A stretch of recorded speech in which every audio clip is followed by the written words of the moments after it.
Voilà, bonjour Jenna. Bonjour Didier, bonjour à tous. Voilà, bonjour à tous. Alors, un horaire très habituel pour moi, parce que Jenna, tu es en Thaïlande. Oui, Et donc, absolument. pour qu'on puisse faire l'émission, on a décidé de l'enregistrer parce que le live à 21h française, c'était mission impossible. Ouais, Donc, c'est le donc, milieu de la nuit pour moi. ouais, c'est clair. Donc voilà, il est 9h du matin pour tout dire à nos auditeurs et on est ensemble. Et je suis ravi, Jenna, que tu aies accepté mon invitation et j'en suis très, très, très honoré. Et tu m'as également laissé le choix du sujet puisque ton apport spirituel est très large. Et un peu égoïstement, je suis allé vers un domaine que j'aime beaucoup et que je connais bien, qui sont les chakras, pour lequel tu proposes sur ton site un dossier complet. Donc, je le diffuse tout de suite. On trouve sur le site de Jenna totalement gratuitement un dossier complet sur les chakras, un guide dont on va parler avec elle ce jour. Donc, l'idée, Jenna, tu me dis si je me trompe, mais on ne va pas faire comme un article universitaire, chakra par chakra, le premier fait ci, c'est ça, etc. On va plutôt essayer de voir comment ils fonctionnent. Moi, je les compare un peu en lisant ce que tu as mis sur le site à un chemin vivant, donc qui pourrait être s'ancrer, ressentir, agir, aimer, s'exprimer, discerner et donner du sens. Est-ce que ça te va comme chemin d'exploration des chakras? Oui, complètement. D'accord. Et Alors, d'ailleurs, pour la parenthèse, si les gens veulent un petit guide plus complet sur chaque chakra, on a des articles de blog que j'ai mis sur mon site entièrement gratuits aussi, qui sont disponibles chakra par chakra. parfait. Merci, merci, merci. Donc, on va essayer, Jenna, de répondre à quelques questions. Que décrivent les chakras? Comment utiliser cette cartographie énergétique? Le rôle des chakras? Les déséquilibres éventuels? Et puis, tu as la gentillesse de nous proposer en fin d'émission une pratique. Donc, voilà, les amis, restez bien avec nous jusqu'à la fin de l'émission, puisqu'on aura ce plaisir que Jenna nous guide sur une pratique en fin d'émission. Voilà. Donc, si le cadre est posé, allons-y. Euh, on va un tout petit peu parler de toi au début, Jenna, si tu veux bien. Euh, je sais que tu as un parcours également, on a discuté tous les deux. Moi aussi, j'ai un parcours dans l'entreprise très rationnel, on va dire. Je sais que toi, tu as fait des études de communication, de sciences politiques, tu as travaillé dans une ONG, mais malgré une certaine réussite, on va dire matérielle, tu n'étais pas bien, tu n'étais pas heureuse, on va dire, dans ta vie.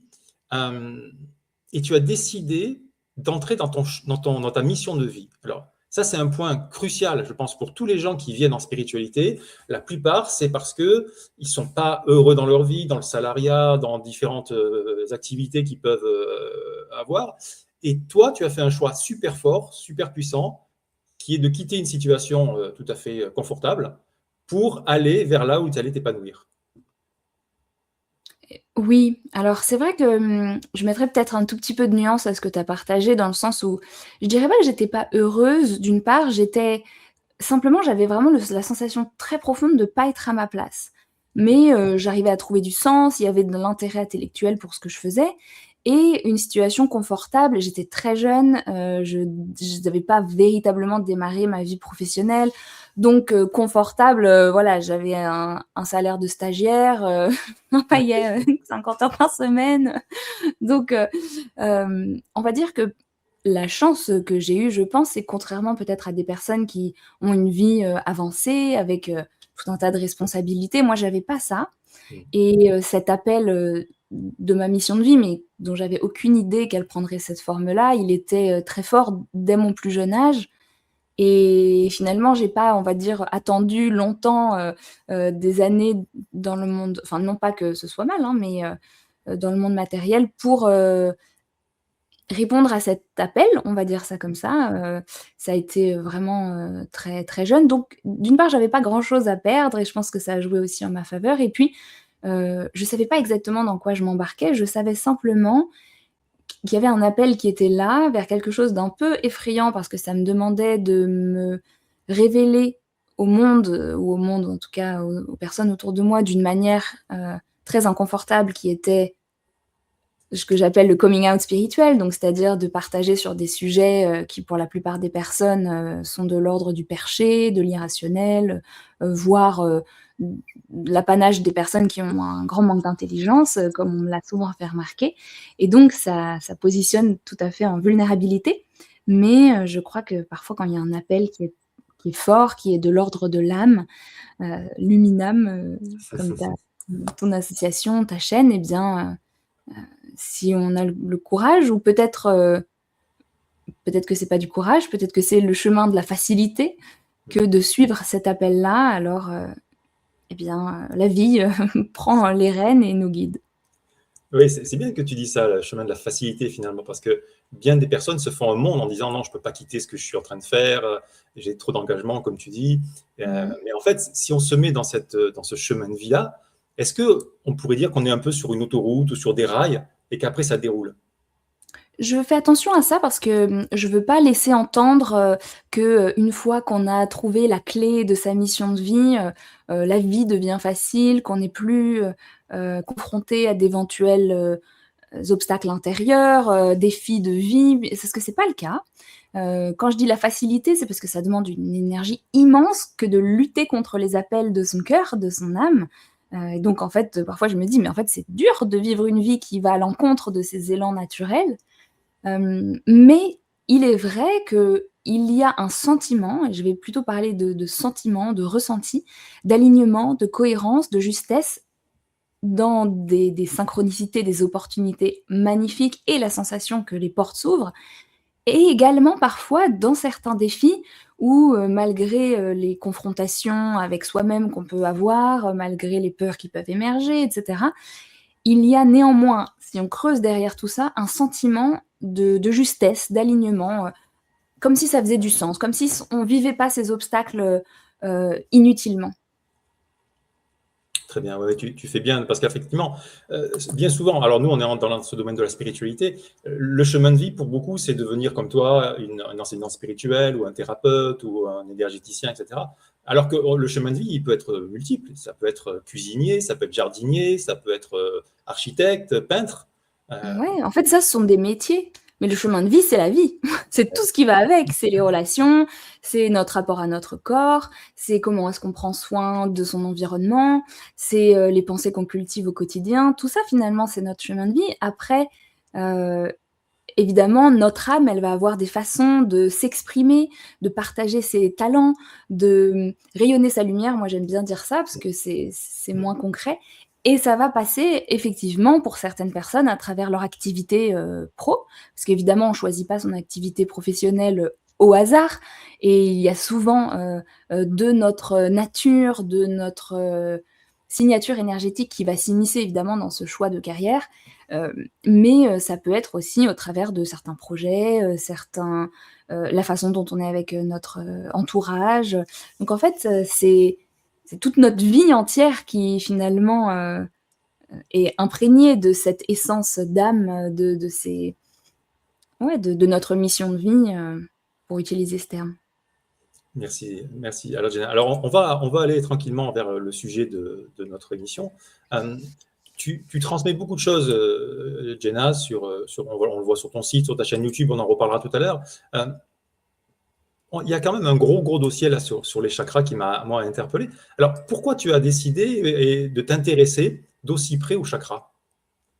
Ah, c'est une bonne question. Je pense que dans le cheminement spirituel, on tombe forcément à un moment donné sur cette question des chakras.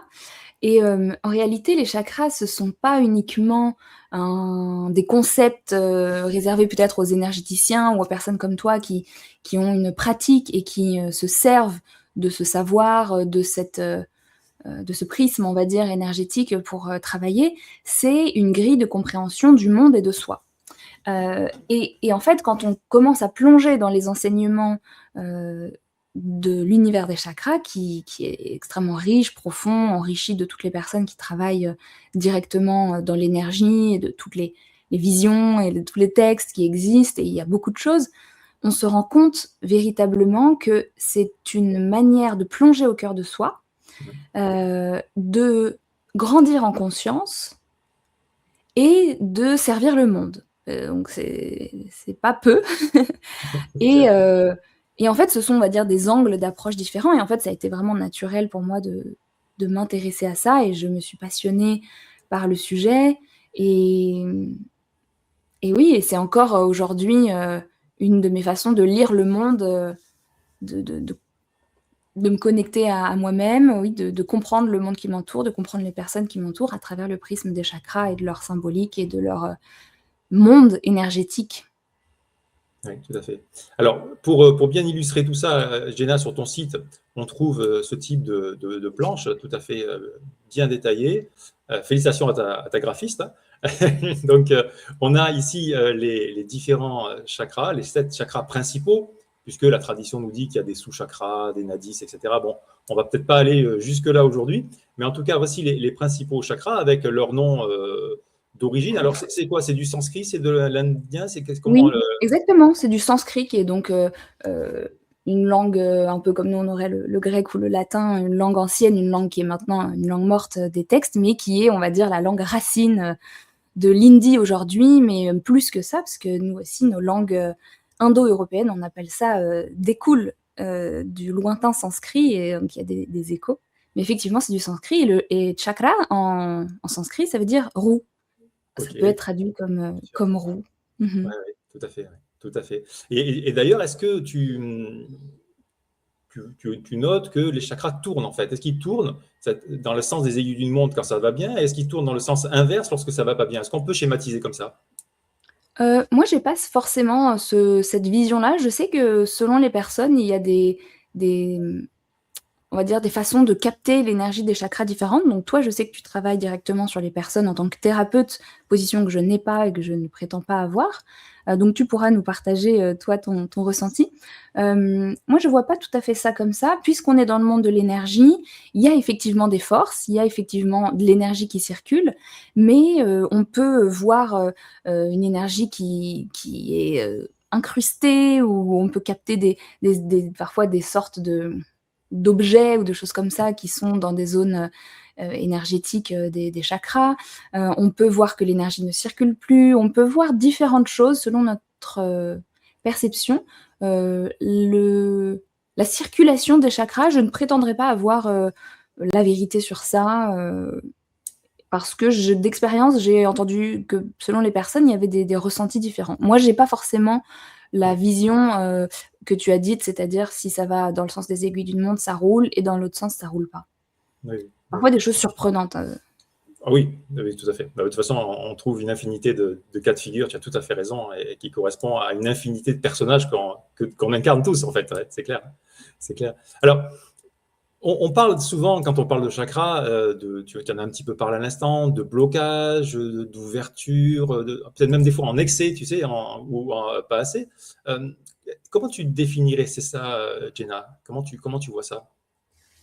Oui, alors en fait, les chakras, il faut bien comprendre que, ce sont des centres énergétiques, hem et on pourrait dire comme des espèces de prismes de notre niveau de conscience, des façons d'accéder, comme je le disais, précédemment, à des niveaux de notre conscience, de notre rapport au monde, de notre rapport à la spiritualité, de notre rapport, au corps et cetera et alors forcément, il y a ce dialogue, cette interaction énergétique entre à la fois nous, notre positionnement dans le monde, notre niveau de conscience, la qualité vibratoire de nos pensées, de nos émotions, de nos actes, de nos paroles, et cetera et l'interaction avec le monde extérieur qui est tel qu'il est, avec différents personnages, avec différents événements, et cetera et plus nous portons, moi mes guides appellent la structure énergétique, c'est-à-dire dans, heu, tout notre, tous nos corps subtils et donc il y a les chakras, mais pas uniquement. C'est comme si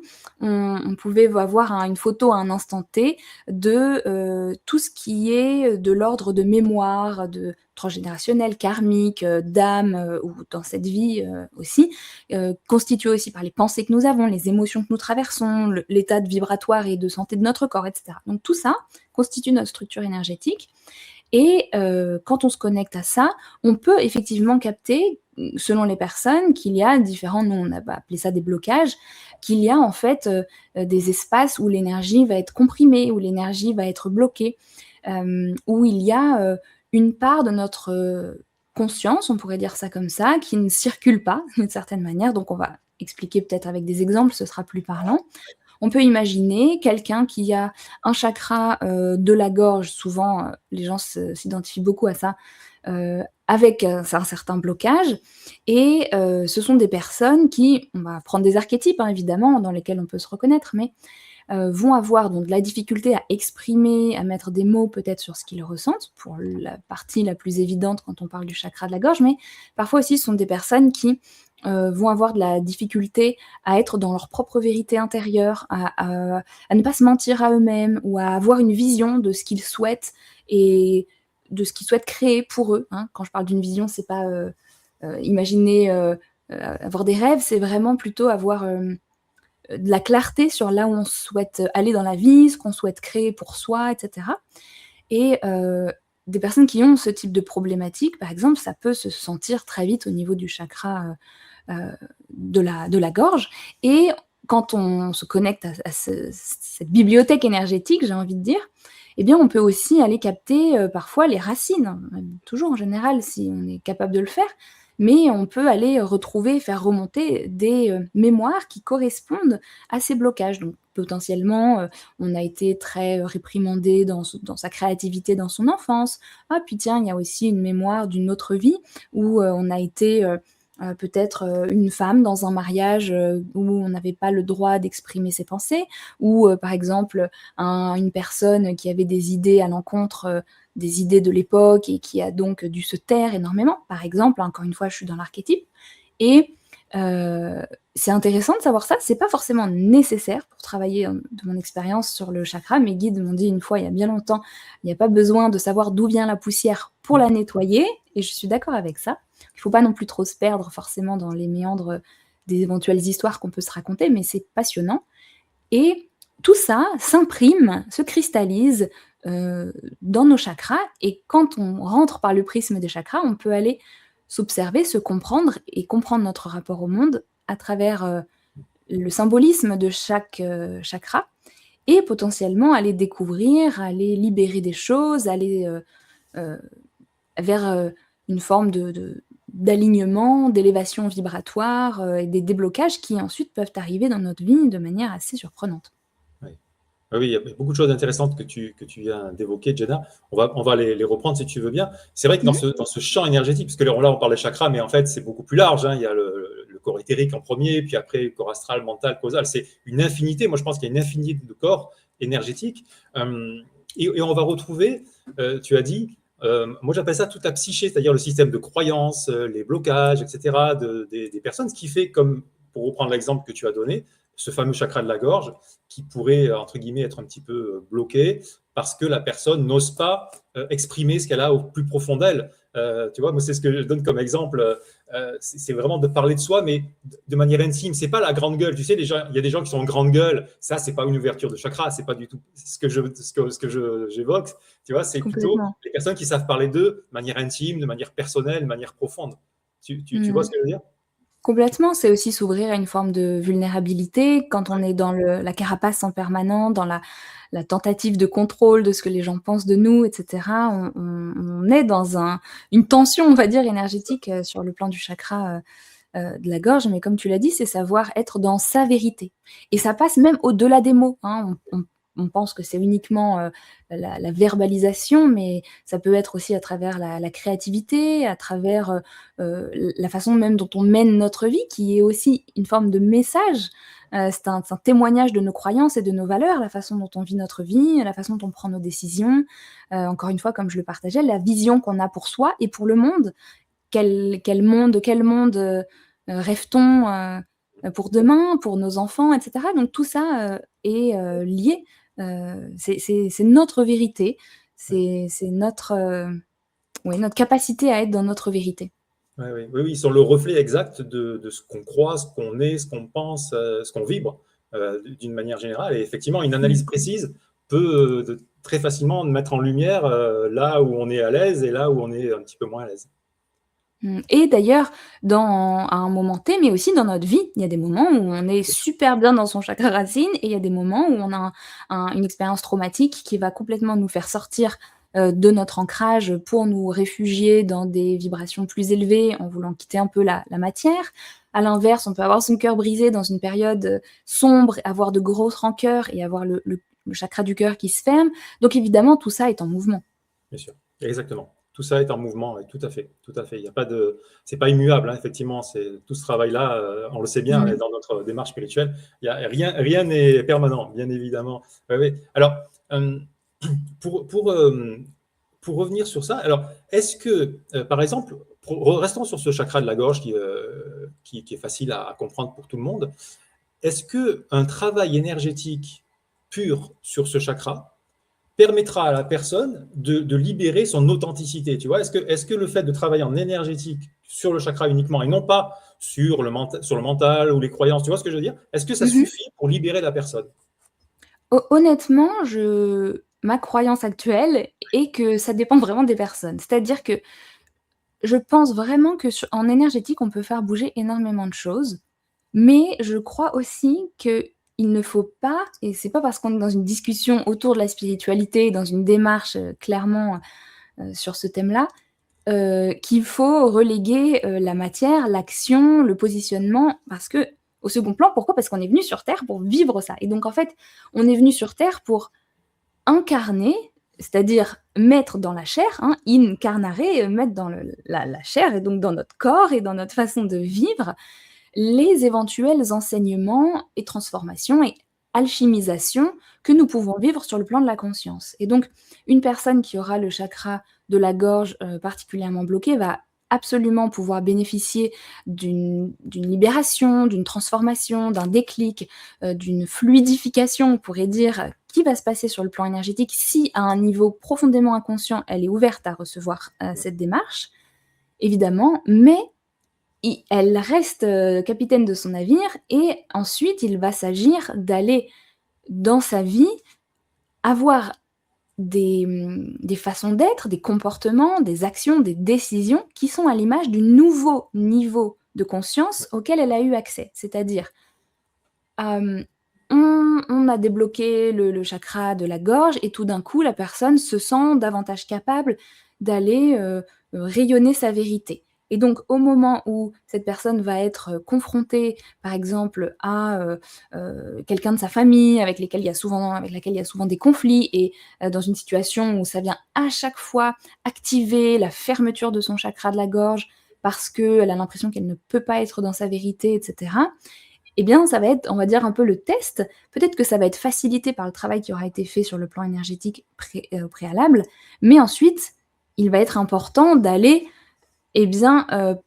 agir, se positionner en alignement avec cette nouvelle vibration à laquelle nous avons accès. Et donc, à ce moment-là, il va y avoir, moi je parle dans mon dernier livre, À l'écoute de votre âme, je parle des niveaux de choix, des niveaux de décision. C'est comme ça que l'âme va s'exprimer. C'est dans le niveau de conscience des choix qu'elle fait. Il y a des choix les plus pulsionnels qui sont les plus bas possibles, où l'âme, c'est pas l'âme qui dirige, et il y a les choix de l'âme, les décisions de l'âme, qui sont là où l'âme est la plus, on va dire, investie. Et donc, il y a toute une panoplie, on va dire, de niveaux de conscience dans notre façon de décider, mais c'est des petites décisions, hein. Je ne vous parle pas de trucs existentiels, enfin, pas que.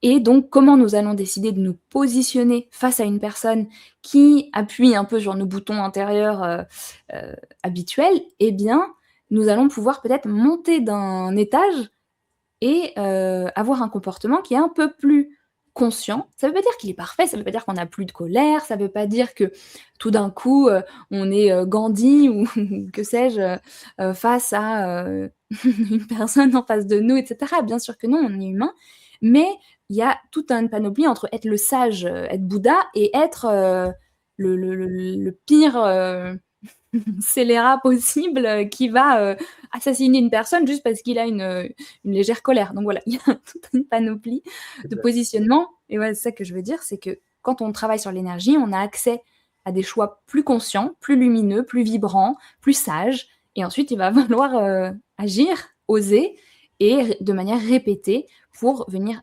vraiment, on va dire, intégrer ce nouvel enseignement, ce nouveau niveau de conscience à travers l'expérience de la vie dans la matière, quoi. Oui. Alors, illustrons-le, ce fameux chakra de la gorge, puisqu'on en parle depuis tout à l'heure, et on trouve sur ton site de magnifiques illustrations. Voilà, super. Donc, le voici. cette couleur bleue. On en reparlera tout à l'heure de la symbolique des couleurs si tu veux bien. Est-ce qu'à l'inverse de ce qu'on vient de dire, Jenna, donc là on a dit on fait un travail énergétique, ça libère notre conscience, vraiment pour schématiser, hein, qu'on soit le plus clair possible. Et à l'inverse, si on fait un travail de conscience, est-ce que ça libère le chakra? Ah bah oui, complètement. Complètement, et c'est en fait le chemin numéro un des gens en réalité, parce que tout le monde ne fait pas forcément des soins énergétiques, régulièrement, mais bien sûr, c'est le moment où, après des années à avoir, eu une image de son corps tout à fait négative, on décide de, se parler avec, davantage d'amour pour soi.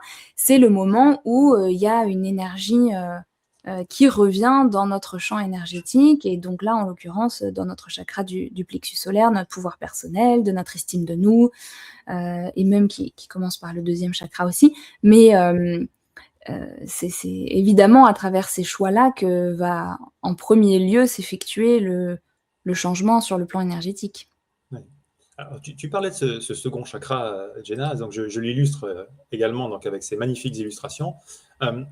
Si tu veux bien, j'aimerais bien qu'on s'arrête quelques instants là-dessus. Alors, c'est un chakra que moi, j'aime beaucoup. Je vais te dire pourquoi.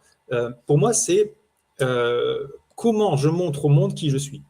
C'est comme ça que je l'ai compris. Tu vois, c'est vraiment mon empirique. Hein, tu vois, c'est à force de travailler. Et ce que j'ai compris, tu vois, quand je fais ces séances d'alignement avec les personnes, c'est à un moment donné, tu vas pouvoir montrer aux gens ce qui pourrait être s'ils n'avaient pas leur système de croyance, s'ils n'avaient pas leur peur, tu vois, ce qui pourrait être ce fameux chemin de vie dont on parlait en introduction, qu'est-ce que ça serait, voilà. Et après, comme tu l'as dit très justement, il y a, on pourrait appeler ça le libre arbitre de la personne, qui est, OK, j'ai vu ce que je pourrais être, mais est-ce que je vais faire ce qu'il faut pour être ça? Ouais, c'est intéressant effectivement. Souvent, il y a cette, idée que le chakra racine est, complètement lié à notre appartenance au monde. Donc évidemment, c'est celui de la sécurité, c'est celui de l'ancrage, ça on le sait en général, mais c'est en fait, nous en tant que groupe, en tant que collectif. Il y a une auteure, une enseignante que j'admire énormément qui s'appelle Caroline Myss, une américaine qui a fait un travail phénoménal, passionnant sur les chakras que j'invite les personnes intéressées à découvrir si ça les intéresse. Et elle partage, le fait que c'est nous en tant que tribu. Et j'aime bien cette idée-là parce que sur un plan historique et vraiment, on va dire même primaire en nous, parce que n'oublions pas qu'on n'est pas très, on est des mammifères et on est encore des animaux sociaux, voilà, C'est clair. complètement. Eh bien, on a ce besoin primaire d'appartenance à la tribu. Ensuite, c'est comme le bébé, moi j'ai un petit bébé là, bah, au début il n'a pas conscience qu'il est séparé de sa mère, qu'il est séparé du groupe, on va dire, mais en fait il pense être plus que juste son individualité. Ensuite on chemine, on passe une étape, suivante, et le deuxième chakra souvent est lié dans la relation à l'autre, dans le moi versus l'autre, par rapport à moi, et là on comprend que, il y a un début d'individualité qui commence à se dessiner et qui s'exprime vraiment, au niveau du troisième chakra qui est, bah, le rayonnement, le plexus solaire, donc une forme de créativité, de notre pouvoir personnel. Mais au deuxième chakra, c'est vraiment là que se joue la séparation le avec le groupe, avec le monde, et on commence à réaliser qu'on est plus que, une conscience collective. Et par exemple, quand on se connecte au monde, animal, royaume animal, eh bien les animaux, ont cette conscience collective très, très nette. Par exemple, si on parle à une fourmi, pour les personnes qui font de la communication animale, j'ai une de mes meilleures amies qui fait de la communication animale, et c'est passionnant parce que, généralement, c'est pas tant la fourmi en tant que, moi, Mimi la fourmi qui vous parle. Non, c'est la conscience collective du groupe qui va se manifester à travers la fourmi, et il y a pas la pensée, selon les animaux, ça dépend, mais souvent il y a quand même une pensée beaucoup plus de groupe, et nous, on sort un petit peu en tant que mammifères plus individualisés, de ça, et on se dit: «Ah tiens, j'existe par rapport à l'autre». Et c'est ça qui est intéressant aussi dans l'expérience humaine, hein. Sartre disait: «L'enfer, c'est les autres». C'est Oui. terriblement pessimiste et je suis pas forcément d'accord, mais en fait, c'est pourquoi? C'est parce que se connaître, se rencontrer, c'est les autres. Quand on est seul, on n'a pas de miroir, on n'a pas, d'échange, on n'a pas de c'est le rayon du soleil qui se confronte à rien, et pour qu'il pour que la lumière existe, il faut qu'elle puisse se poser sur un objet, quoi. Oui, tout à fait. Alors, si tu veux bien, Jenna, on va, sans faire bien sûr quelque chose d'encyclopédique, hein, loin de là. Alors, j'invite et vraiment, je renvoie les gens sur ton site. Donc, le site, donc, je mettrai le lien tout à l'heure. Le lien est en description. Il sera sur le site aussi de Jenna Blossom. Ce dossier entier sur les chakras. Donc, vous aurez tout ce qu'on dit là, les amis, vous les aurez, mais alors puissance 1000 avec les illustrations, des tableaux. Voilà, c'est vraiment hyper complet. Néanmoins, si tu veux bien, Jenna, on pourrait un petit peu parler quand même de ces différents chakras, en partant, si tu veux bien, de la racine, et en allant vers le haut, si tu veux bien. Donc, ce fameux chakra racine dont on parlait tout à l'heure. J'ai une autre question aussi, plus un partage, question. Hein, tu m'as donné l'autorisation de faire ça, donc je t'en remercie. Pour moi, le premier chakra, c'est la connexion à la terre, à la joie, ce que j'appelle la joie sans objet, la joie pour rien. Tu vois, pourquoi tu es joyeux? Je ne sais pas, je suis joyeux juste parce que je suis vivant. Je ne suis pas joyeux parce que j'ai déménagé en Thaïlande, je ne suis pas joyeux parce que j'ai une grande maison, je ne suis pas joyeux parce que j'ai acheté une nouvelle voiture. Je suis joyeux juste comme ça, sans raison, tu vois. Et pour moi, c'est ce chakra-là. Et tu sais, dans les conférences que je fais, pour illustrer ça, j'ai mis le clip de Christophe Maé qui s'appelle L'amour. Je ne sais pas si tu as vu ce clip de Christophe Maé. Et il a choisi de mettre des jeunes enfants africains, tu sais, dans des bidonvilles, qui dansent comme des fous sur sa musique, en déhanchant au maximum, tu vois, au niveau des hanches. Tu vois, c'est vraiment super souple. Et ce que j'ai compris, c'est que nous, les Occidentaux, on est hyper bloqués au niveau des hanches. Et de ce fait, notre chakra racine, il est verrouillé et on n'a pas accès à cette joie pour rien. Et nous, on a accès à une joie conditionnelle, un meilleur salaire, une nouvelle rencontre, etc. Est-ce que tu partages un peu cette analyse? Oui, c'est très intéressant, effectivement, de relier ça aussi au corps, au mouvement du corps. J'ai déjà fait un après-midi de danse sur le chakra racine et c'était que des mouvements du bassin, c'était trop bien. Donc effectivement, je comprends et c'est une belle idée. En fait, effectivement, la joie, c'est une immense, Sujet. émotion et en fait, on peut la vivre encore une fois à travers le prisme de tous les chakras. Ça va être peut-être des formes de joie différentes, mais clairement, ce premier chakra racine, c'est celui de l'élan de vie en fait qui nous traverse, de l'élan de vie, terrien, terrestre, d'habiter ce corps, d'être sur terre, d'avoir un corps, d'être vraiment dans l'expression de la vie, sans perturbation mentale, sans autre émotion que juste être en vie, quoi. Ouais. C'est intéressant ce que tu viens de dire, que la joie elle pourrait être ailleurs que dans le premier chakra. C'est super intéressant parce que peut-être, est-ce que si je t'ai bien compris, par exemple, revenons à ce fameux chakra de la gorge, le jour où je décide de dire exactement ce que je pense, ce que je ressens, ça m'apporte une forme de joie. Est-ce que c'est un peu ça que tu veux dire? Ouais, en fait, je pense que, l'alignement, la cohérence, l'intégrité avec, qui nous sommes au plus profond de notre être, avec notre âme, avec le divin à travers nous, on va dire ça comme ça, je pense que ça procure de la joie et donc forcément, peu importe, par quel niveau est-ce que, on se permet d'accéder à cet alignement, à cette cohérence, on ne peut que se sentir mieux et donc la joie, elle circule naturellement. Oui, oui, bien sûr. Et puis la joie aussi pour nous, les spirituels, d'être un peu connectés, soit au troisième œil avec un peu de clairvoyance, on va dire, ou carrément c'est la connexion du haut, comme toi tu le fais avec tes guides.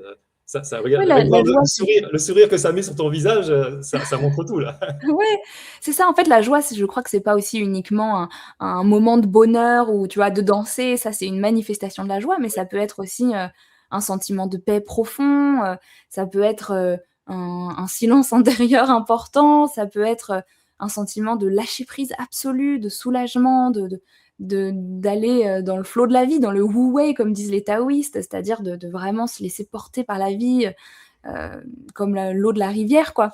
Et donc, la joie peut être vécue de tellement de manières différentes. Ouais. Et pour en revenir, tu vois, c'est un peu le créneau peut-être personnel en ce moment, ou un peu de ce que je veux faire dans la chaîne, c'est ce chemin de vie. Là, on voit, tu vois, quand j'ai vu ton visage s'illuminer comme ça, Gina, on voit tout de suite, tu es dans ce que tu aimes, tu es dans ce que tu rayonnes. Et ça, c'est magnifique. C'est ce que je souhaite à tout le monde, quoi. Bah, je le souhaite aussi, à tout le monde. Exactement. Mais c'est très intéressant et je retiens et je note avec attention ce que tu as dit, qu'effectivement, la joie peut être dans tous ces centres et pas uniquement dans Mmh. le premier. Pour moi, c'est quelque chose. une prise de conscience, que je t'en remercie, très importante.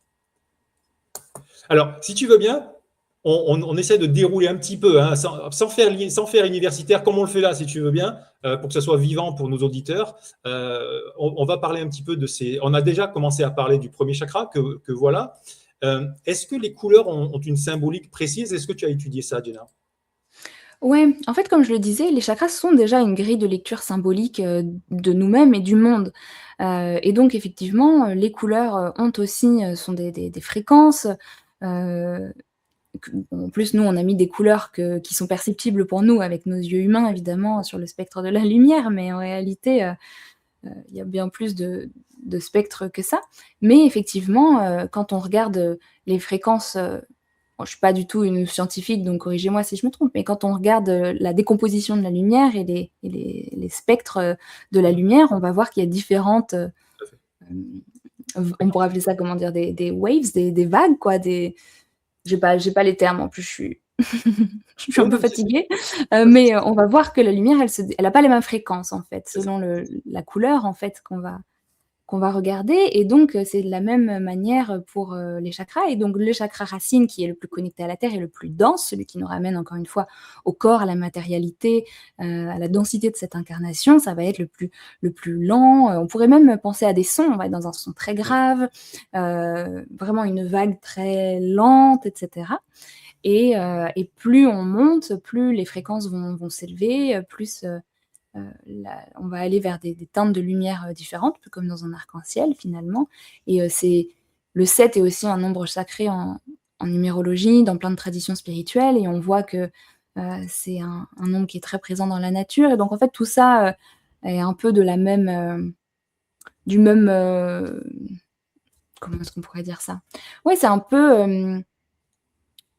Par exemple, il y a des gens qui associent au chakra d'autres grilles symboliques qui viennent d'autres traditions spirituelles. Donc, on peut y associer, par exemple, les sacrements dans la religion chrétienne. Ça aussi, c'est Caroline Myss qui l'enseigne. Mais il y a des gens qui vont associer justement des sons au chakra, des éléments au chakra, des mantras aussi également. Donc, en fait, on voit que et c'est pas quelque chose de figé, c'est simplement que c'est l'expression à la fois symbolique et énergétique qui va se manifester dans les couleurs, dans les sons, dans les matières, etc., dans les éléments.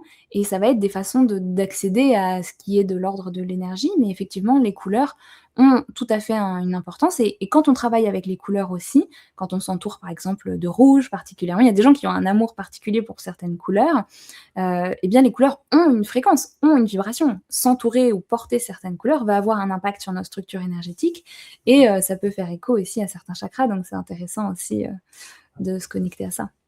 Oui, tout à fait. Et c'est donc sur ton site, hein, tu as mis des tableaux très précis avec les fréquences en hertz mesurées pour chacun des chakras. Donc j'invite nos auditeurs qui voudraient aller plus loin que l'émission d'aujourd'hui, d'aller vraiment sur ce dossier chakra qui est hyper complet, et vous Merci. retrouverez effectivement énormément d'informations. Il y a les pierres aussi, tu vois, j'y pense là. Oui, bien Il y a sûr. aussi des gens qui associent certaines pierres avec certaines vibrations, donc en fait, Des huiles c'est très... essentielles aussi, maintenant on a ça. Exactement, voilà, les huiles essentielles, voilà, Ouais, on peut ouais, tout à associer fait. plein de choses. Et est-ce que le nom sanskrit d'origine a un sens précis? Est-ce que tu as travaillé ça? Oui, ils ont un sens précis. J'ai plus forcément tout en tête, mais effectivement, il me semble que, par exemple, il y a aussi les yantras, c'est-à-dire c'est la représentation du dessin visuel qui est associé au nom, et donc on parle du lotus à 2 pétales, Oui, c'est jusqu'au ça, ouais. lotus à une infinité de pétales, etc. Donc à vérifier si, je me souviens plus pour être honnête, sur ce savoir, on va dire, un peu plus théorique, si le nom correspond à cela, genre chakra à 2 pétales ou quelque chose comme ça, et il y aura sans doute des personnes plus qui se souviennent mieux, qui pourront nous partager dans ça. Mais effectivement, les noms ont évidemment un sens, oui. Ouais, ouais. Après, juste une petite parenthèse et sans tomber dans l'aspect médical qui n'est pas du tout notre ressort, on dit aussi que les chakras sont associés à des glandes endocrines du corps. Ouais, Est-ce que mais même à des régions du corps, hein, en fait, hein. ouais, Le corps est, bon, comme tu l'as dit, on fait attention avec ces sujets, mais le corps est le reflet matériel de la structure énergétique. c'est le bout du tunnel. Enfin, c'est-à-dire c'est la dernière partie, le bout du puzzle, je sais pas comment on peut dire, mais c'est la partie la plus tangible de multitudes d'informations qui existent d'abord un petit peu de manière invisible, mais en fait sur des plans plus subtils. Et donc, le travail avec les chakras, la connexion aux chakras va nous permettre aussi de comprendre, de mieux observer notre corps physique et les mots que nous pouvons avoir potentiellement. Ou... Ouais. Ouais. Mots Alors, MAU. oui, mais, exact. Alors, ce premier chakra, Jenna, c'est un peu, donc on l'appelle racine. Est-ce que c'est celui qui nous permet de nous sentir en sécurité, de nous sentir tranquille dans la matière Ouais. Ouais, c'est un peu Oui, c'est ça. ça.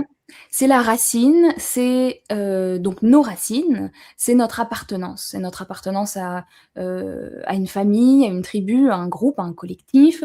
C'est l'incarnation dans notre corps physique, c'est notre lien avec la terre, c'est notre lien avec la densité de cette vie. Et donc, dans notre monde actuel, cela passe par un sentiment de sécurité comme un lieu de vie, la situation financière également, qui est tout à fait liée avec notre sentiment de sécurité, notre capacité à subvenir aussi à nos besoins, parce que, eh bien, là, c'est le mammifère qui parle en nous, hein, finalement, qui a un besoin. C'est la pyramide de Maslow, on peut voir ça comme ça aussi, finalement. C'est le besoin de sécurité, le besoin de connexion à la terre et le besoin de subvenir à ses besoins les plus primaires. Oui, tout à fait. Oui. Tout à fait. Très bien. Est-ce que tu voulais rajouter autre chose sur ce chakra racine Bah, ou c'est des sujets immenses et passionnants, Là, donc voilà, vraiment, on va rester simple, mais on voilà, peut plonger ouais, dans la symbolique à chaque fois. d'accord. Oui, on va rester juste sur les symboliques de surface, comme tu dis, et puis Mmh.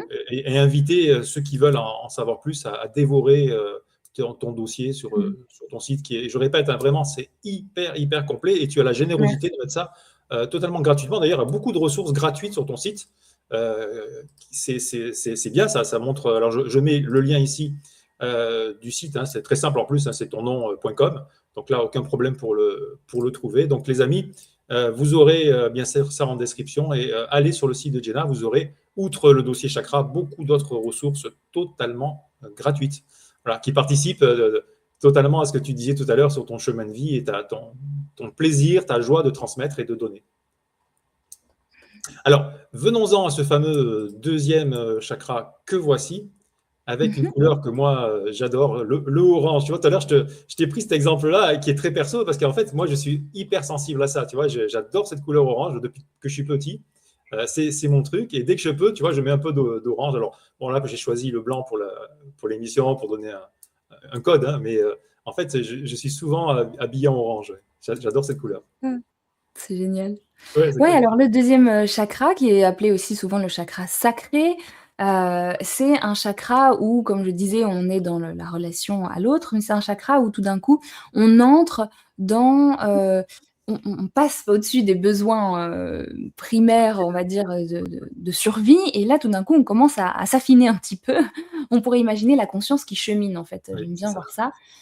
Donc tout d'un coup, elle réalise: «Tiens, il y a autre chose que simplement, manger pour survivre et avoir une sécurité physique. Tout d'un coup, je peux avoir du plaisir dans ma vie. Tout d'un coup, je peux exprimer ma créativité. Tout d'un coup, je peux aussi utiliser une forme de pouvoir et de contrôle sur moi, sur le monde. Je vois que j'ai un impact, que ce que je fais a une conséquence.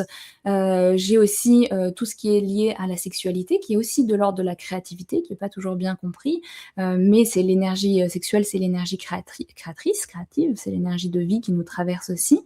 On commence aussi à voir un petit peu l'estime de soi qui commence à se définir, mais ici on est vraiment dans les choix que l'on va faire, les conséquences. On va vraiment comprendre qu'il y a, oui, qu'on est un peu plus que juste presque un mammifère, un animal, et on va commencer à voir on va s'attacher à des choses. C'est là aussi, petit point qui peut intéresser certaines personnes, qu'on retrouve beaucoup d'attachement. Je ne sais pas si toi tu le vois dans tes pratiques, mais aux addictions, aux attachements de la vie, parce que ici on parle de sexualité, on parle d'argent, on parle de pouvoir, on parle de plaisir, et donc là il peut y avoir des déséquilibres aussi avec eh bien, aller, tomber dans utiliser ces attachements-là pour se sentir, plus puissant, pour se sentir exister, et surtout quand on a été très brimé dans l'expression, de qui on est, l'expression naturelle de soi,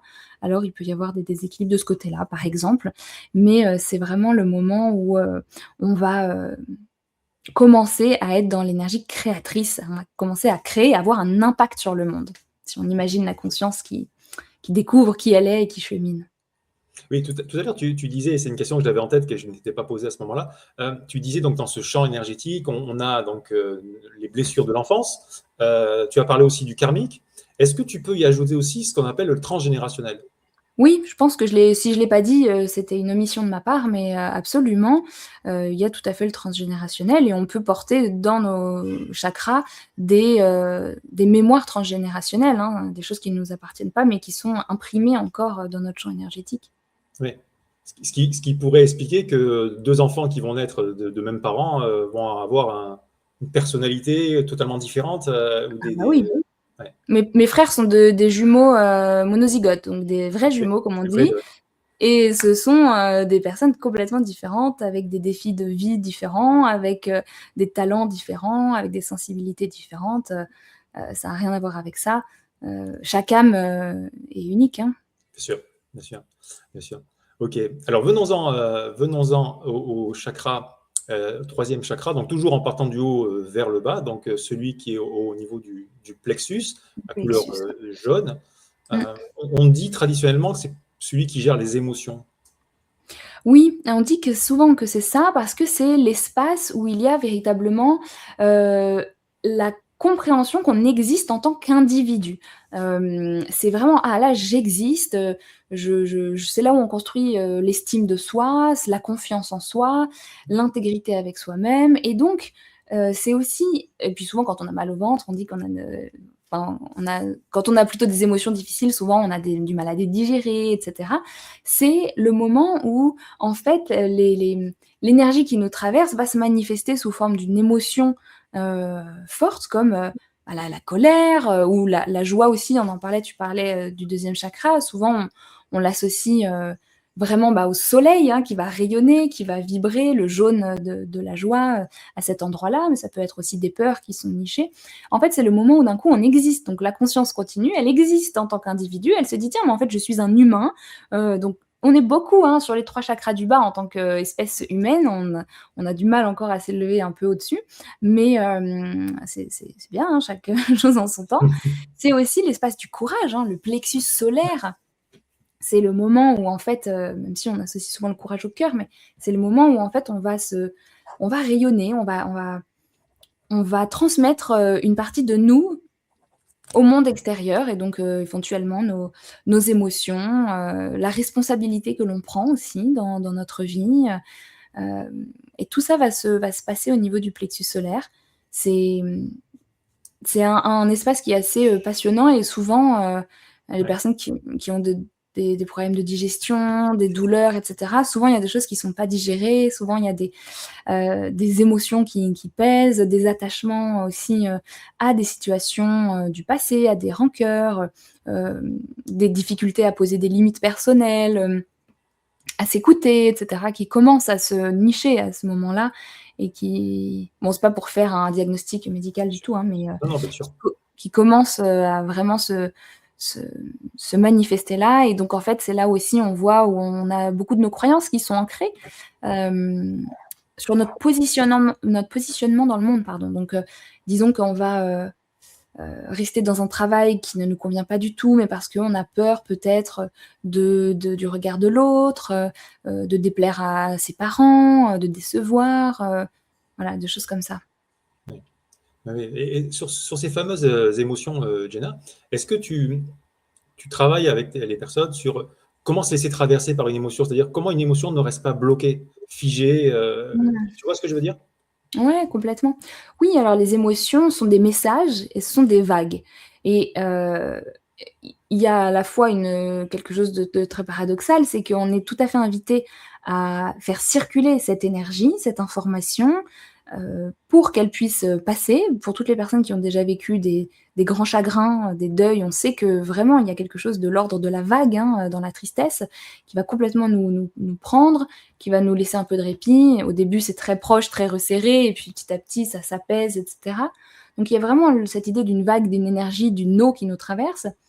Et à la fois, il ne s'agit pas non plus de s'attacher à cette émotion et de s'identifier à cette émotion. On peut être traversé par un chagrin, et je minimise nullement le chagrin de quiconque, mais il ne s'agit pas de laisser notre ego attraper ce chagrin et l'utiliser pour exister, pour se donner plus de contenance. Et donc oui, on est invité à se laisser traverser par les émotions, et pour ça, ça demande un abandon de soi. Alors, pas... En fait, on vit dans des sociétés où les apparences sont très importantes, où on doit faire bonne figure à tout instant, etc.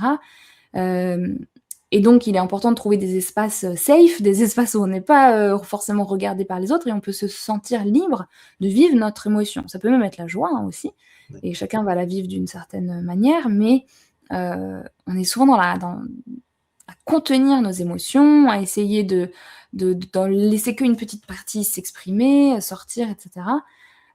Parce qu'on est tellement dans le contrôle, quoi, de ce à quoi on ressemble, de ce qu'on ressent, pour pas avoir l'air dingo, parce qu'on vient d'un monde moderne ou occidental aussi, où voilà, c'est surtout pour les femmes. Je rappelle que l'hystérie était considérée comme une maladie médicale. Hystéro, ça vient du grec, et c'est l'utérus, c'est le corps de la femme, et donc vivre ses émotions pleinement était considéré comme une maladie, quoi. Donc on a encore beaucoup de ces mémoires-là, et effectivement, il est important de se donner des espaces pour relâcher ses émotions. Ça passe par le corps, ça passe par les larmes, ça passe par le rire, ça passe par le souffle, ça passe par la voix. Mais surtout, ça passe par l'abandon de soi, le lâcher-prise, et de se donner un peu l'espace pour redevenir pleinement traversé, quoi, comme un petit bébé, quoi, par ce qui nous passe à travers le corps. Oui, c'est ça, c'est ce que tu viens de dire, c'est impressionnant. Tu as un jeune enfant, j'ai deux petits garçons aussi. Et c'est vrai, c'est cette capacité qu'ils ont de passer d'un état à l'autre en un éclair, quoi. Voilà, c'est le drame absolu, puis l'espace d'après, c'est la joie absolue. Que nous, en tant qu'adultes, on est incapable de ça. En tout cas, je parle pour moi. Oui, bien sûr. Moi aussi, j'ai de la difficulté, et souvent, on a de la difficulté avec certaines émotions. Souvent, les femmes, il y a plus de difficultés avec la colère, mais c'est pas du tout uniquement le cas. On a souvent du mal à vivre parce que c'est une forme de vulnérabilité, c'est laisser l'autre nous voir dans un moment où on n'est pas en contrôle, où on n'est pas en représentation, où on n'est pas parfait, donc c'est hyper dur. Et soi-même, s'autoriser à se voir dans sa laideur. Quand je dis dans sa laideur, c'est pas qu'on est moche quand on a une émotion, c'est dans les parties de soi qui sont les plus inconfortables. Oui, mais là, c'est tout un autre sujet. Alors, ça serait une émission complète qu'on pourrait faire, Jenna. C'est vraiment qui serait passionnante, effectivement, nos zones d'ombre, le shadow work, comme on l'appelle aujourd'hui, d'aller voir ça en nous. Et d'ailleurs, quelque part, les chakras, le dysfonctionnement du chakra manifeste forcément une zone d'ombre. Oui, tout à fait. Ben, en fait, complètement, c'est nos parties de nous qui sont encore dans des niveaux de conscience un peu plus bas, et c'est OK. Il s'agit aussi pas de prétendre qu'on est plus Bouddha que Bouddha, j'en sais rien, mais il faut tout à fait rester humble dans ce processus-là. Et effectivement, quand on va travailler dans le chakra, on va voir aussi nos zones où on est en chemin, en fait. C'est pas qu'on est mauvais ou quoi, c'est juste qu'on est en chemin, qu'on est dans l'apprentissage, qu'on est là pour ça. Oui, c'est la condition humaine, on va dire. Si on joue encore dans cette division-là, c'est que...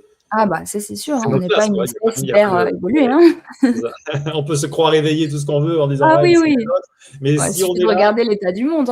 Il y a des gens qui meurent de faim, et il y a des gens qui se font la guerre. Donc déjà, rien que ça, ça en dit beaucoup sur notre niveau de conscience. C'est clair.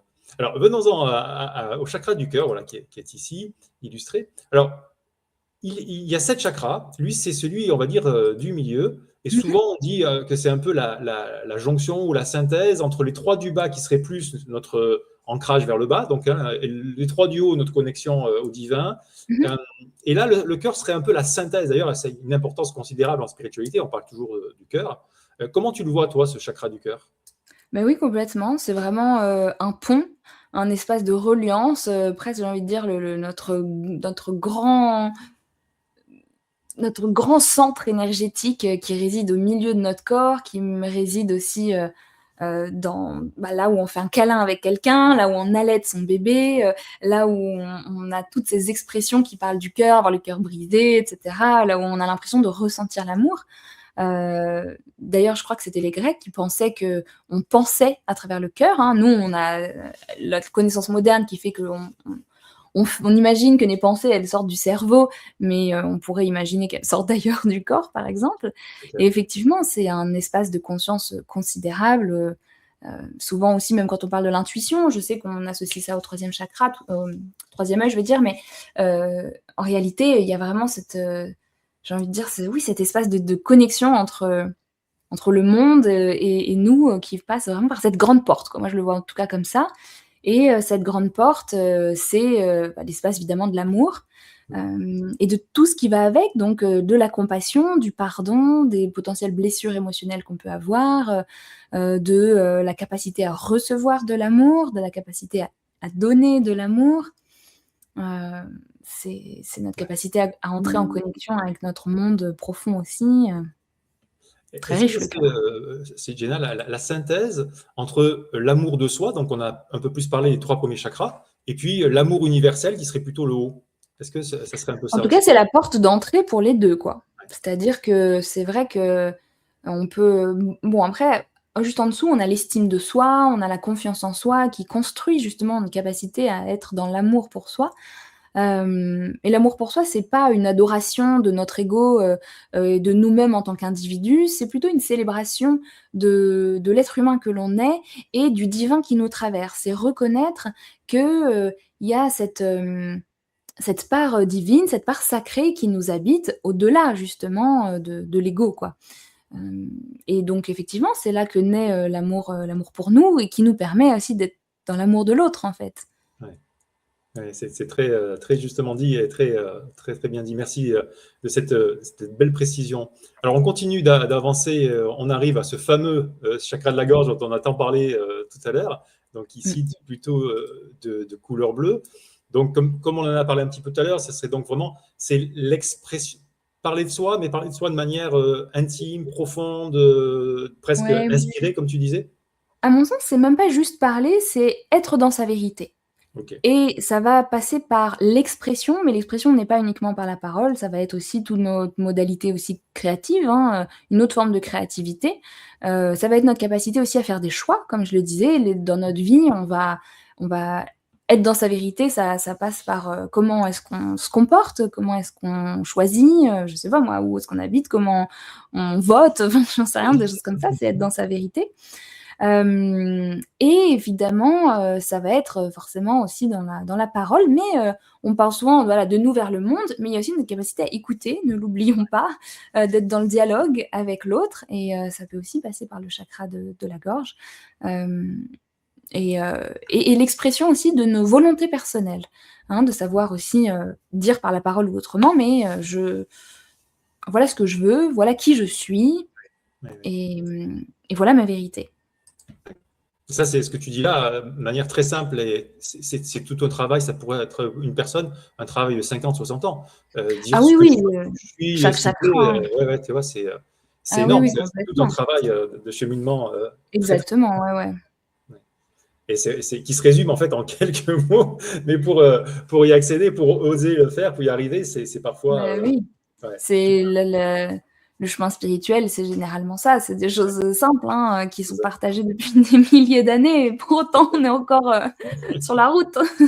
ouais et puis on va se compliquer le truc, en fait, finalement, Ah bah oui. c'est simple, quoi. C'est être authentique, être soi et oser dire ce qu'on aime, ce qu'on Oui, n'aime oui, pas avec, tout bienveillance et en en plus étant dans oui, c'est ça exactement, hein, comme on le disait, il y a aussi, prendre conscience de l'autre et ça veut pas dire, forcer sa vérité sur l'autre, c'est simplement être dans honorer, sa vérité personnelle. ouais, ouais, tout Mmh. à fait. Alors on va arriver, je pense, dans des chakras qui te touchent plus particulièrement, te connaissant un petit peu.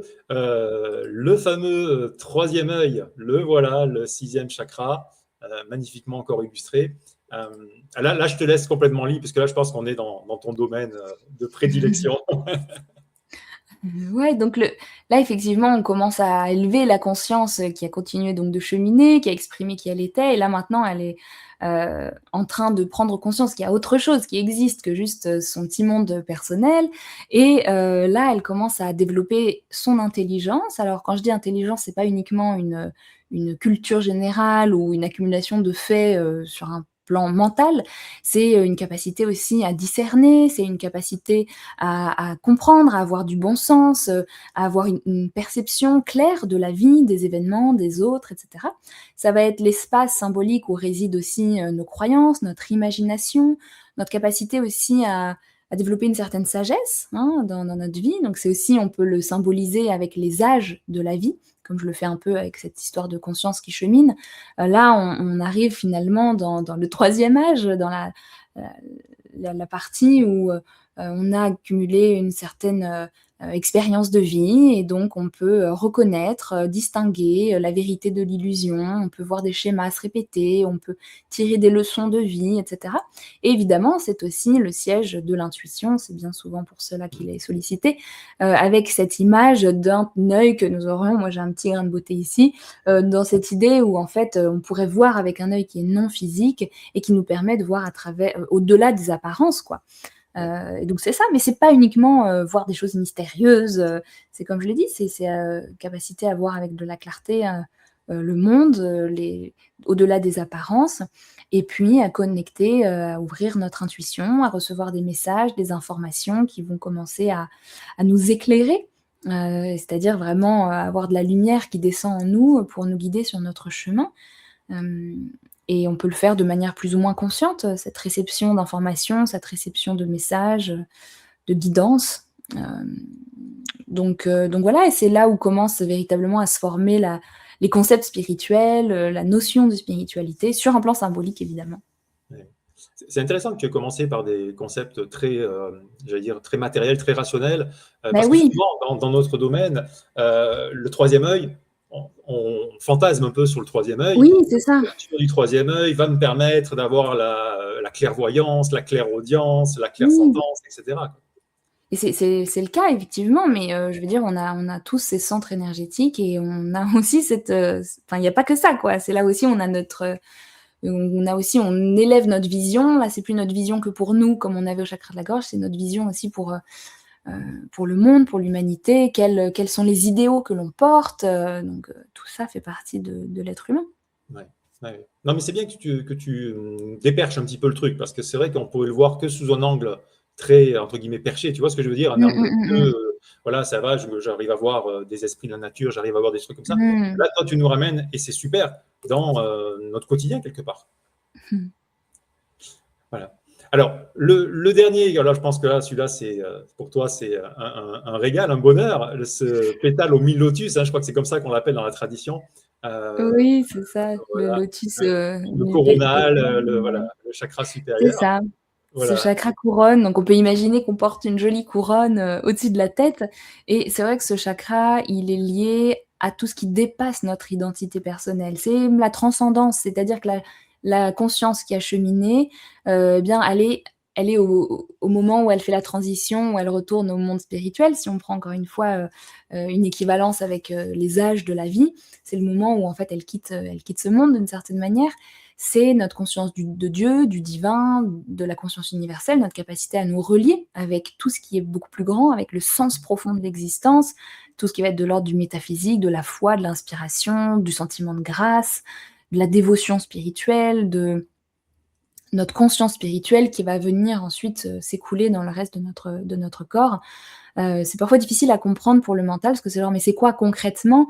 C'est vraiment on peut imaginer un monde symbolique, de notre, reliance à plus grand que nous, et donc pour des personnes qui n'ont aucune ouverture spirituelle, ça ne veut pas dire qu'ils n'ont pas du tout de chakra couronne, mais qu'il est, pas sollicité, qu'il est juste, très fermé, et que ces personnes vivent, davantage dans un niveau de conscience plus relié à la matière, c'est OK.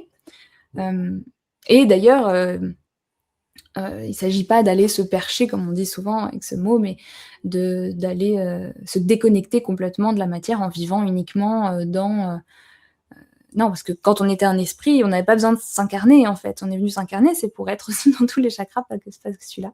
C'est clair. Et donc voilà, c'est le chakra racine, mais c'est vrai qu'on peut imaginer un archétype du sage, du saint, de celui qui est du Bouddha, quoi, en fait, c'est-à-dire de l'éveillé, de celui qui a dépassé l'illusion, qui a traversé le voile du samsara, du cycle des réincarnations, et qui aujourd'hui existe, a compris, a dépassé la souffrance et l'illusion, et donc ça serait un peu la quintessence représentée par ce chakra, quoi. Oui.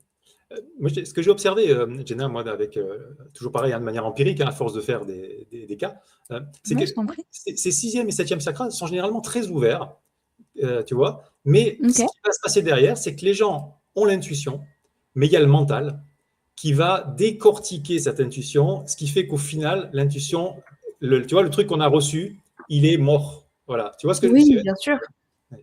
Ah oui, oui, bien sûr. Mais mes guides m'avaient montré un truc intéressant une fois. Ils m'avaient montré qu'en fait, souvent, la guidance, elle arrive, mais en fait, Oui, autour de nous, on a comme un nuage c'est ça. très important de mental, mais aussi d'émotion, qui fait que, bah, en fait, le rayon de lumière ou la petite vibration, elle va être difficilement, elle va descendre, en Ouais, c'est fait, ça. parce qu'on est tellement préoccupé rempli, quoi, déjà, qu'il n'y a pas trop d'espace pour autre chose.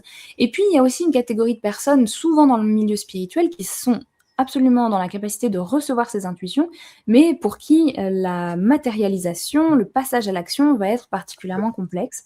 Donc, bon, voilà, on a tous nos propres difficultés ou nos propres défis, mais c'est vrai ce que tu dis. D'ailleurs, c'est vrai qu'on le voit, tu vois, symboliquement, on pourrait dire ça rentre et puis ça va descendre un peu dans le chakra du bas pour Mhm. s'incarner. Et donc, il y a ce Bah chemin-là oui. qui, des fois, est coupé complètement. Moi, je l'observe, hein, tu vois, hein, le nombre de gens qui ont des problèmes de cervical, de raideur, d'épaule, de Mhm. clavicule, tu vois, qui montrent qu'il y a Mhm. une activité mentale incroyable. C'est un Mhm. peu comme si tu téléchargeais un programme sur Internet et puis qu'à un moment donné, ton antivirus, il arrête le téléchargement ou, tu Mhm. vois, ouais, Ouais, c'est vrai, c'est complètement. un petit peu comme ça que je le Mhm. vois. Mais toi quand tu as parlé à plusieurs reprises du contact avec les guides, tu as fait de nombreux livres, on y reviendra dans quelques instants sur ces domaines. Est-ce que tu ressens toi ce sacra coronal? Est-ce que tu sens comme quelque chose qui s'ouvre, une porte, je sais pas, une pression? Comment est-ce que tu as un Ouais. ressenti physique?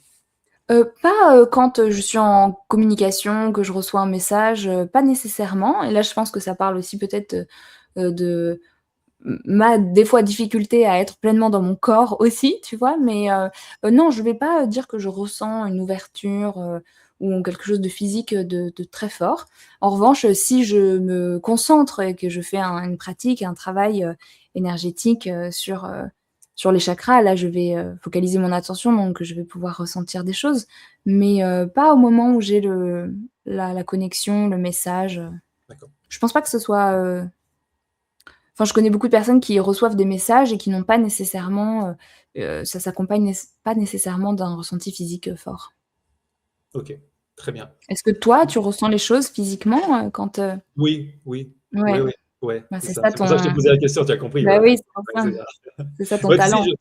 ce septième, des fois, je le compare à une prise Ethernet. Tu sais, c'est cette prise qui Mmh permet mh. de plugger à Internet, tu vois, d'avoir Mmh. la fibre Mmh optique, mh. ou tu vois, c'est ce truc que quand tu le connectes, ça y est, tu peux télécharger et tu es branché sur quelque chose Complètement. d'énorme, quoi. Ouais. Mmh mh.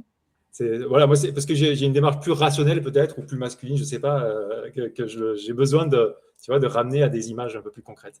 Non, non, mais je comprends cette image, je l'utilise aussi parfois, le fait de télécharger, de recevoir, c'est vrai que c'est ça marche bien.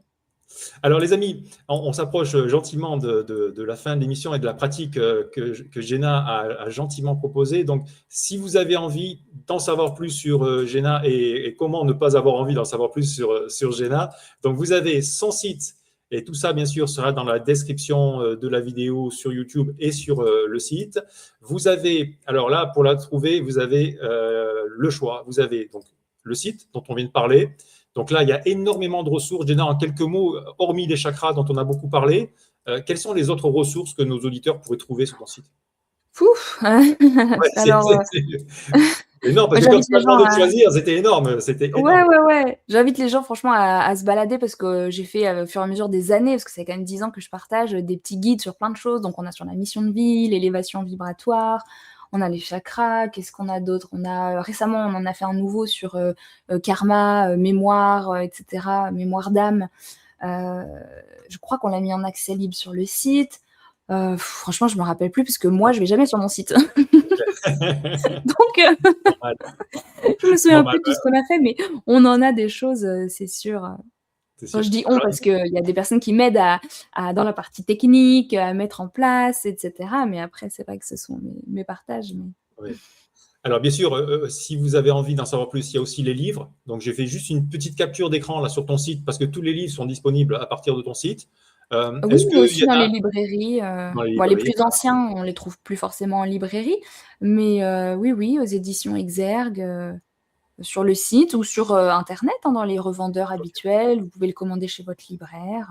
OK, OK, OK. Donc là, il y a un petit paquet quand même de livres, hein. Combien tu en as fait là? Il y en a 5, 5. un seul qui est en auto-édition, 5 livres et quelques oracles aussi, s'il y a des personnes qui sont sensibles à cet outil. Voilà. Et les amis, donc bien sûr, sur les réseaux sociaux, vous pouvez trouver Jenna sur Facebook, tout simplement à son nom, hein, donc Jenna Blossom. Vous pouvez la Bien retrouver trouver bien la évidemment. bonne page, parce qu'il y a des Voilà, fois, il y a des c'est la fausses bonne page, pages. on est bien là, hein. Oui, oui, c'est ça, On est bien, regardez le on est petit bien. La page check officielle, bleu ouais, et tu dois être un peu plagié, oui. oui, oui, on a eu des soucis malheureusement de fausses pages, donc soyez Ouais, bien ouais, vigilants. Je le je dis me doute. partout où je peux, mais Ouais, tu as raison. Ta page je ne officielle, vends rien, par message ou quoi, je c'est le clair, dis. tu as raison. Oui, oui, c'est vrai qu'il y a quand on arrive au niveau de notoriété que tu as, effectivement, il y a beaucoup de plagiat, j'ai Même pas, remarqué hein, ça. C'est franchement, clair. dans ce domaine malheureusement, Ouais, c'est clair.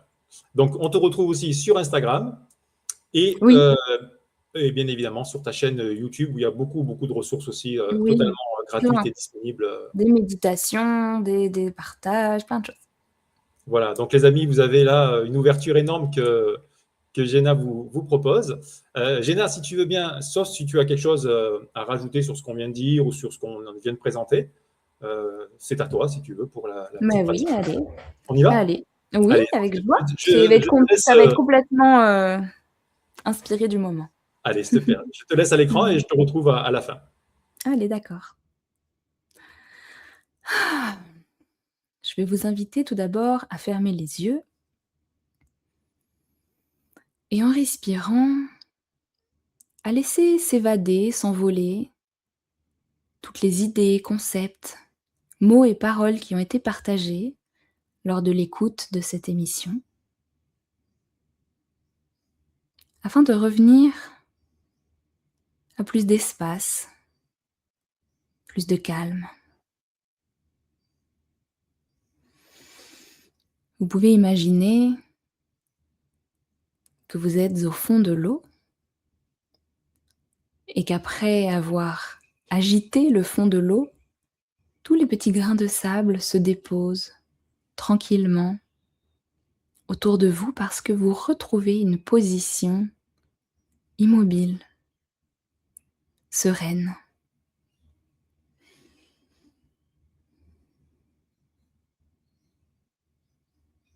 Et votre esprit fait la même chose. Chaque pensée, chaque mouvement retombe et se dépose au fond de l'océan.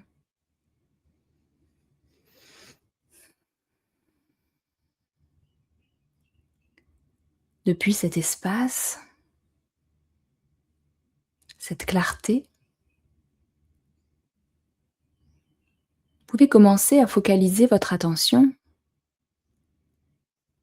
sur la délimitation de votre corps, c'est-à-dire votre peau, et ce sentiment que votre corps s'arrête à un certain endroit et qu'autour il y a de l'air, des vêtements, de la matière.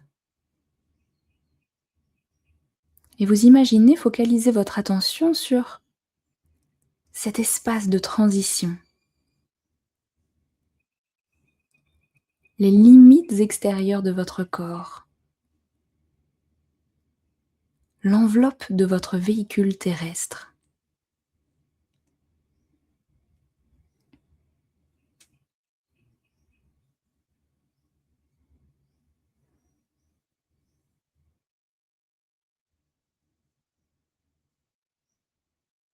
Et vous pouvez sentir qu'à l'intérieur de cette enveloppe, il y a la vie, il y a la densité, il y a vos organes, il y a l'oxygène qui circule dans votre sang, il y a tout ce qui constitue votre corps. Et vous le sentez vivant, vous le sentez présent. Peut-être même a-t-il une certaine lourdeur, un certain poids, une densité avec laquelle vous vous connectez.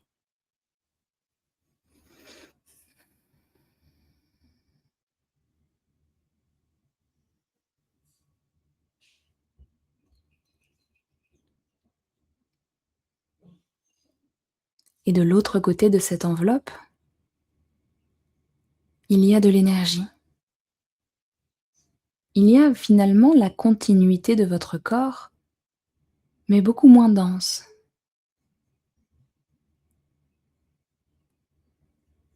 Beaucoup plus subtile.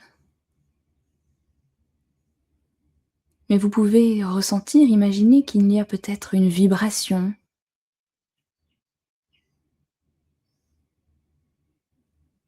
Peut-être que pour vous, c'est une sensation, comme s'il y avait quelque chose de mou autour de vous, de presque tangible, comme si en touchant du doigt, vous pouviez capter cette énergie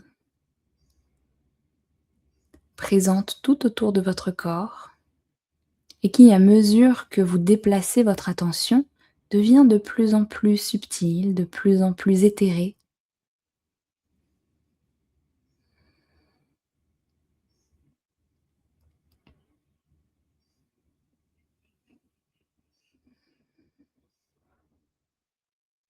Vous êtes en train de prendre conscience de votre champ énergétique, de ces corps subtils qui entourent votre corps de matière.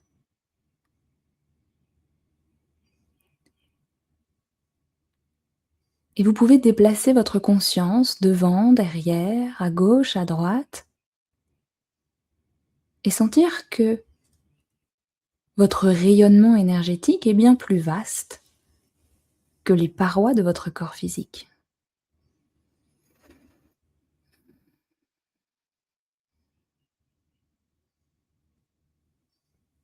Si jamais ça vous tourne un peu la tête, vous pouvez revenir au centre, imaginer de belles racines qui vous ancrent et revenir à cette exploration énergétique.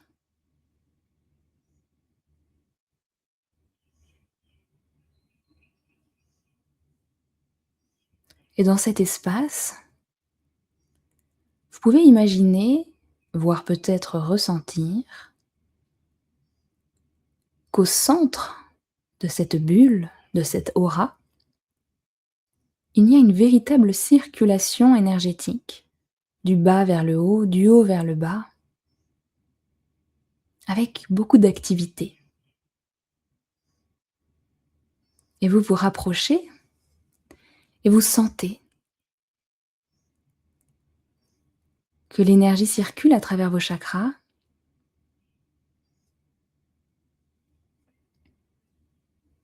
qu'ils sont reliés entre eux, comme si vous pouviez verser de l'eau et que ça s'écoulait dans un premier récipient, puis un second, puis un troisième, etc. Et que cette eau était lumineuse, fraîche, et qu'elle fait circuler l'énergie en nettoyant éventuellement ce qui pèse, ce qui est lourd, que ce soit de l'ordre du conscient ou de l'inconscient. Vous pouvez peut-être observer certains objets, certaines images symboliques du nettoyage qui est effectué, ou pas, et simplement faire confiance à votre intention de vous laisser traverser par cette eau fraîche, limpide, lumineuse, qui emporte avec elle ce qui éventuellement était trop lourd.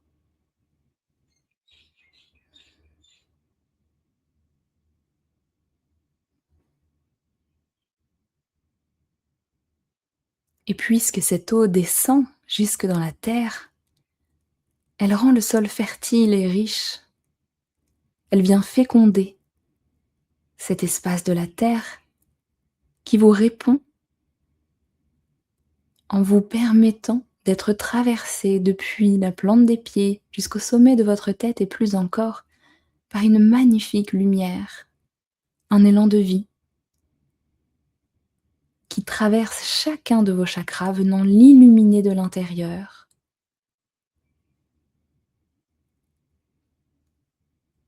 venant le faire rayonner avec des couleurs éclatantes jusqu'au sommet de la tête et qui vient vous connecter au ciel, à l'univers tout entier, au soutien et à la guidance divine qui vous est accessible en permanence.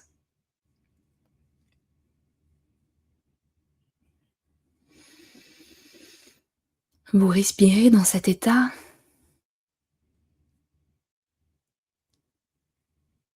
et ressentez tout simplement. Il n'y a rien à analyser, il y a à faire l'expérience.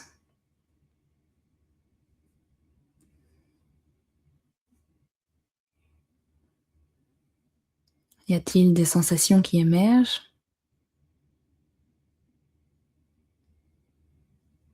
Des impressions qui se proposent?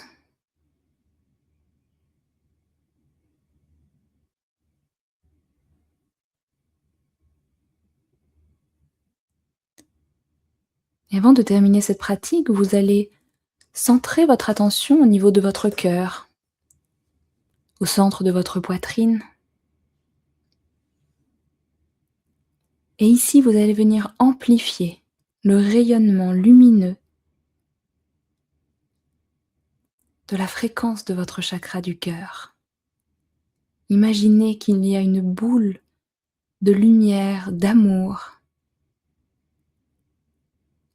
et même de magie, de guérison, d'élévation qui vous enveloppe entièrement et qui continue de grandir dans une expansion qui vient toucher tout ce qui est présent autour de vous, dans votre maison, dans votre immeuble, et puis dans votre quartier, et puis peut-être dans votre ville et dans votre région, jusqu'à englober votre pays, votre continent et la Terre tout entière. Vous permettez à ce rayon du cœur de devenir un soin, un cadeau offert à l'humanité tout entière.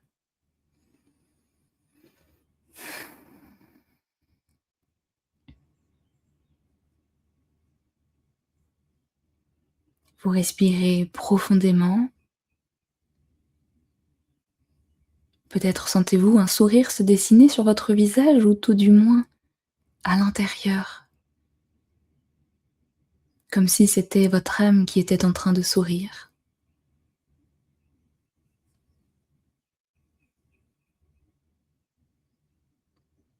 Et avec un dernier élan de gratitude pour vous, votre présence, et pour la vie tout entière,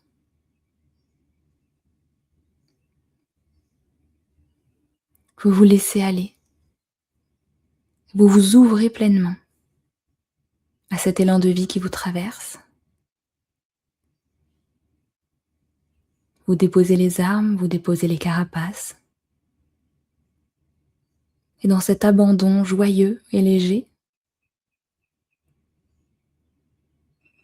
vous pouvez à votre rythme réinstaurer du mouvement. Et lorsque ce sera juste pour vous, vous pourrez ouvrir les yeux.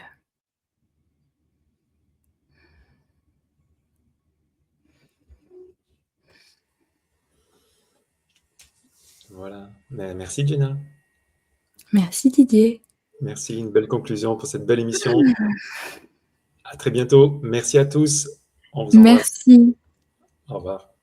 Au revoir.